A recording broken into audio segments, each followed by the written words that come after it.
Өткөн жумада республикалык кан борбору кан жетишсиздигине кабылган. Буга байланыштуу дарыгерлер жарандарга жардам сурап кайрылышкан.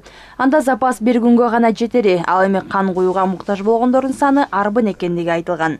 Кайрылуудан кийин борборго донорлор үзгүлтүксүз келишүүдө. Руслан Кадыров да кесиптештери менен бирге онкологияга чалдыккан досуна жардам көрсөтүүгө келген. Всегда готовы прийти помочь. Бүгүн биз кесиптешибизге жардам бергене келдик. Бул жакта 8 адамбыз. Мен биринчи жолу кан тапшырып жатам. Өзүмдү жакшы сезүүдөмүн. Эми ар дайым кан тапшырууга, кимдир бирөөнүн көйгөйү болсо жардам берүүгө даярмын. Жарандардын активдүү катышуусу менен бүгүнкү күндө борбордогу запас толукталууда. Эгерде 3 августта биринчи топтогу кандын көлөмү 3 литрди түзсө, азыр 24 литрге жетти. Экинчи топтогу кан 1 литрден 6,5 литрге чейин көбөйгөн.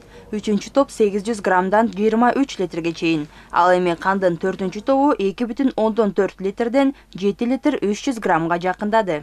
Эми ар күнү арганда бүгүн азыр мынакей жетиштүүдө биринчи группадан 25 литр каны бар дейт. Эми Кудай сактасын, бир жерде кандайдыр бир өзгөчө кырдаал болуп турган болсо, бул 24 өзү жетпей калышы мүмкүн. 50 литр даярдасак деле жетпей калышы мүмкүн. Буну туура кабыл алышыбыз керек. Ошон үчүн биз өзүбүздүн запасыбыз бар. Ал запасты таптакыр калбай калды деген күндөр кез-кезде болот. Ал деген кайсыл группанын ичинен бир ооруканадан 3-4 ооруканадан керек болуп калса деле, буну запасты 1 сааттын ичинде 100 литр болсо да алып кетип калышы мүмкүн. Аны айта албайбыз, андайдан Кудай сактасын. Бирок биз ушул запастарды кармап турганга аракет кылабыз. Бирок чогулган көлөм бир нече күнгө же бир жумага гана жетет. Мунун баары саламаттыкты сактоо уюмдарынын муктаждыктарына көз каранды.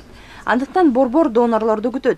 Каалоочулар аталган жайга келип медициналык кароодон өтсө болот. Эгерде жарандын ден соолугу жол берсе, андан 470 грамм кан алынат, 20 граммы анализ үчүн. Кан тапшыруу коопсуз гана эмес, организм үчүн да пайдалуу. 18 жаштан 60 жашка чейинки жарандар келип кан тапшырышса болот. Донорлор биринчи каттоодон өтөт, регистрациядан өтөт. Биз донорлорго анкета беребиз. Анкетага өздөрүнүн ден соолугу жөнүндө информация жазышат. Андан регистратурага каттоодон өткөндөн кийин биз аларды первичная апробация крови деп коет. Ошол жактан гемоглобин текшерилет, ал жактачы гемоглобин группа крови текшерилет. Если донор тапшыра алса, анда биз аны кан тапшырганга жиберебиз. Эгерде тапшыра албаса, причиналар болот. Донор болгонго, кан тапшырганга мүмкүн эмес болуп калса, анда бул донорлорду биз канын албайбыз. Кан борборунун короосунда өздөрүнө керектүү топтун жана резустун канын алуу үчүн күн сайын чоң кезек жаралат. Алар катуу ооруп жаткандардын жакындары. Белгилей кетсек, дарыгерлердин айтымында мындай жагдай жыл сайын жайкы сезонго туш келет. Анткени бул убакта калаанын тургундары, студенттер жана туруктуу донорлор шаар сыртында болушат.